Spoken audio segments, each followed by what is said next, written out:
বীৰ লাচিত সেনাৰ পদক্ষেপ কাকজানৰ লুকিনাথ সেনচোৱা বৰুৱা পুখুৰী পাৰ পৰিষ্কাৰ কাকজান অঞ্চলৰ ঐতিহাসিক স্থানৰ ভিতৰত অন্যতম লুকিনাথ সেনচোৱা বৰুৱা পুখুৰী কাকজান বালিকা বিদ্যালয়ৰ সন্মুখত অৱস্থিত তথা অসমৰ অন্যতম কৃতিত্ব বহন কৰি থকা পুখুৰীটো এটা সময়ত যদিও সংৰক্ষণ সমিতিৰ তত্ত্বাৱধানত চাৰিওপাশে স্থায়ী বেৰা দিয়াৰ ব্যৱস্থা কৰা হৈছিল কিন্তু বৰ্তমান সময়ত স্থানীয় সচেতন মহল তথা পুৰাতত্ত্ব বিভাগৰ আওকাণৰ ফলশ্ৰুতিত হয়তো হাবি জংঘলেৰে ভৰি পৰা পৰিলক্ষিত হয় কিছুদিনৰ পূৰ্বে স্মৃতি সংৰক্ষণ সমিতিৰ সভাত বীৰ লাচিত সেনা অসমৰ তৰফৰ লগতে স্থানীয় ৰাইজৰ লগ লাগি পুখুৰীটোৰ চৌপাশ পৰিষ্কাৰ কৰাৰ কথা উল্লেখ কৰিছিল সেয়ে দেওবাৰে পুৱা ভাগত কাৰ্যসূচী হাতত লয় উক্ত কাৰ্যসূচীত স্মৃতি সংৰক্ষণ সমিতিৰ সভাপতি তথা কাকজান মহাবিদ্যালয়ৰ অধ্যাপক টুফেল জিলানী বিশিষ্ট শিক্ষাবিদ কেশৱ বৰা ক্ৰীড়া সন্থাৰ সভাপতি ৰূপক ৰঞ্জন শইকীয়া তথা জ্যেষ্ঠ সাংবাদিক দিলীপ দত্তদেৱ আৰু বীৰ লাচিত সেনা অসম যোৰহাট জিলা সমিতিৰ মুখ্য সচিব সুজিত দত্তৰ লগতে সংগঠনৰ গৰিষ্ঠ সংখ্যক সৈনিকে অংশগ্ৰহণ কৰি চৌপাশে ভৰি পৰা অপতৃৰ্ণবোৰ চাফা কৰাৰ লগতে সমাজৰ ব্যাধিস্বৰূপ ড্ৰাগছ সেৱনস্থলীলৈ ৰূপান্তৰ হোৱা ঐতিহাসিক পুখুৰীটোৰ চৌপাশ পৰিষ্কাৰত সংগ দিয়াৰ লগতে সংগঠনটোৰ এনে পদক্ষেপক শলাগ লয় আৰু সমাজৰ প্ৰতিটো স্তৰতে সক্ৰিয় ভূমিকাৰ পোষকতা কৰে আজি আমাৰ কাকজানৰ ঐতিহ্যপূৰ্ণ সেনচোৱা বৰুৱা পুখুৰী পাৰকেইটা যোৰহাট জিলা বীৰ লাচিত সেনাৰ দ্বাৰা পৰিষ্কাৰ কৰা হ'ল এই পৰিষ্কাৰ কামত কেইবাটাও অনুষ্ঠানৰ সহযোগ কৰে গতিকে আগৰ এখন সভাত এটা প্ৰস্তাৱ গ্ৰহণ কৰি থোৱা আছে যে এই পুখুৰী পাৰত পৰিৱেশ বিনষ্ট কৰিব পৰা কোনো অসামাজিক ব্যক্তিয়ে যাতে প্ৰৱেশ কৰিব নোৱাৰে তাৰ কাৰণে এটা প্ৰস্তাৱ লৈ থোৱা আছে আগতে ইয়াত আঁৰ হৈ থাকোঁতে মানে গছনি থাকোঁতে ফুটুকা চুটুকা থাকোঁতে তাত অসামাজিক লোকৰ প্ৰৱেশ কৰাৰ সুবিধা পাইছে গতিকে এতিয়া যি চাফ চিকুণ কৰিলে চাফ চিকুণ কৰাত কোনো অসামাজিক লোক ইয়াত প্ৰৱেশ কৰিব নোৱাৰা অৱস্থা হ'ল গতিকে আজি যি কাম কৰা হ'ল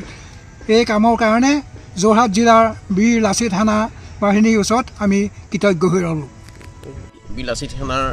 সমূহ সদস্যলৈ ধন্যবাদ জনাইছোঁ যিহেতু তেখেতসকলে আহি আজি সেনচোৱা বৰপুখুৰী যিটো হাবি জংঘলে ভৰপূৰ যিটো অৱস্থা আছিল সেই অৱস্থাটো দূৰীকৰণৰ কাৰণে তেখেতসকলে আজি যি হাতত পদক্ষেপ ল'লে সেইটো সঁচাকৈ শলাগিবলগীয়া কাকজান অঞ্চলত যাতে দুষ্কৃতি কাৰ্য সংগঠিত নহয় তাৰ বাবে বীৰ লাচিত সেনাই যি অহৰহ প্ৰচেষ্টা চলাই আহিছে সেই প্ৰচেষ্টাত তেখেতলোকে অব্যাহত থাকক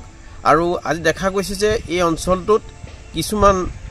যুৱকে আহি পেলাই ইয়াত কিবা ড্ৰাগছ বা বিভিন্ন দুকাৰ্য সংগঠিত কৰি আহিছে সেইটো বিভিন্ন অভিযোগো ইতিমধ্যে উত্থাপন হৈছে এই পুখুৰী সংৰক্ষণ সমিতিৰ সভাপতি তথা সংশ্লিষ্ট দিছে সেইখিনিও যাতে নিৰাময় হওক আৰু এই ক্ষেত্ৰত আমাৰ এটা চৰকাৰলৈ আহ্বান আছে যিহেতু এখন পুৰাতত্ত্ব বিভাগে এটা বিভাগ আছে চৰকাৰী গতিকে সেই পুৰাতত্ত্ব বিভাগেও এই বিষয়টো অলপ গুৰুত্ব সহকাৰে লওক আৰু সেইটো ল'লে আচলতে সমাজৰ উন্নতি হ'ব আৰু বৰ্তমান এই যুৱ প্ৰজন্মৰো উন্নতি হ'ব বুলি আমি ভাবিছোঁ গতিকে সেয়েহে আপোনালোকে সকলো এই প্ৰচেষ্টা অব্যাহত ৰাখিবৰ বাবে আমি সকলোকে আহ্বান জনাইছোঁ ইতিমধ্যে কাকজানৰ ঐতিহ্যমণ্ডিত যি সেনচোৱা বৰুৱা পুখুৰী লুকিনাথ সেনচোৱা বৰুৱা পুখুৰী ঐতিহ্য বহন কৰি আছে কাকজান অঞ্চলটোৰ গতিকে আমাৰ বিগত দিনবোৰত যি অনৈতিক ঘটনা এই পুখুৰীৰ পাৰত হৈছিলে ড্ৰাগছকে আদি কৰি তাক আমি দৃষ্টিগোচৰ হৈছে যোৱা এখন সভাত সিদ্ধান্ত হৈছিলে সংৰক্ষণ সমিতিৰ এখন সভা আছিলে এই সভাত সিদ্ধান্ত হৈছিলে যে বীৰ লাচিত সেনাই এই পুখুৰী পাৰটো অপতৃৰ্ণ তথা যিবিলাক গছ আছিলে অদৰকাৰী সেই গছ গছনিবিলাক কাটি অলপ পৰিষ্কাৰ কৰা আজি সেই মৰ্মে আজি আমাৰ যোৰহাট জিলা সমিতি আৰু তথা কাকজান আঞ্চলিক বীৰ লাচিত সেনা অসমৰ সমিতিখনে উদ্যোগ লৈ পৰিষ্কাৰ কৰাত যি সহযোগিতা আগবঢ়োৱা হ'ল তাক আমি ৰাইজৰ দৃষ্টিগোচৰ হোৱাকৈ পৰিৱেশ সৃষ্টি কৰিলোঁ গতিকে আশা ৰাখিছোঁ অনাগত দিনসমূহত এই পুখুৰী পাৰটোৰ ঐতিহ্য বহন কৰিব পৰাকৈ সংৰক্ষণ সমিতি তথা আমাৰ স্থানীয় সচেতন ৰাইজেও দৃষ্টি নিক্ষেপ কৰিব কাৰণ ইয়াত যি অনৈতিক ঘটনা সংঘটিত হৈছে কাৰণ সমীপতে আছে কাকজান উচ্চতৰ বালিকা বিদ্যালয় আৰু সমীপত এখন চিকিৎসালয়ো আছে গতিকে এই পৰিৱেশটো সুৰক্ষা কৰি ৰখাৰ পৰিৱেশ বিনষ্ট নোহোৱাকৈ ৰখাৰ দায়িত্ব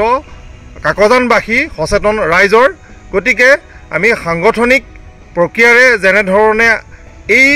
সুৰক্ষা কৰাৰ মানে পৰিৱেশ সুৰক্ষা কৰাৰ ব্যৱস্থা সেইটোত আমি আগবাঢ়িম লক্ষ্য ৰাখিম অনাগত দিনত যাতে এনেকুৱা ধৰণৰ দুষ্কৃতিকাৰী বুলি ক'ব লাগিব কিয়নো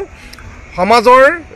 ব্যাধি স্বৰূপ যি ড্ৰাগছৰ আমি সৰু সৰু টেমা পাইছোঁ সেই টেমাবিলাক দেখি পেলাই আমি অনুভৱ কৰিছোঁ যে এটা ডাঙৰ কাকজান অঞ্চলটোত বেহা চলি আছে ড্ৰাগছৰ গতিকে সেই ক্ষেত্ৰত সচেতন অভিভাৱকসকলকো আমি আহ্বান জনাইছোঁ আপোনালোকেও যাতে আপোনালোকৰ সন্তানখিনিক ভৱিষ্যত প্ৰজন্মক অনাগত দিনত ধ্বংসৰ মুখলৈ ঠেলি নিদিয়াৰ এটা প্ৰক্ৰিয়া সৃষ্টি কৰক যাৰ পৰা সমাজখন সুস্থিৰ হয় আমাৰ প্ৰজন্মই যাতে অনাগত দিনত আমাৰ গৌৰৱময় এই এনেকুৱা ধৰণৰ প্ৰতিষ্ঠান অনুষ্ঠানবিলাক জীয়াই ৰখাত সহযোগিতা কৰক সকলোকে আহ্বান জনাইছোঁ অনাগত দিনত আপোনালোকে যাতে ইয়াৰ জোৰদাৰ সহযোগিতা আগবঢ়ায় ধন্যবাদ কিয়কৰ পৰা বিৰাজ বৰা ৰিপৰ্ট অসম টুডে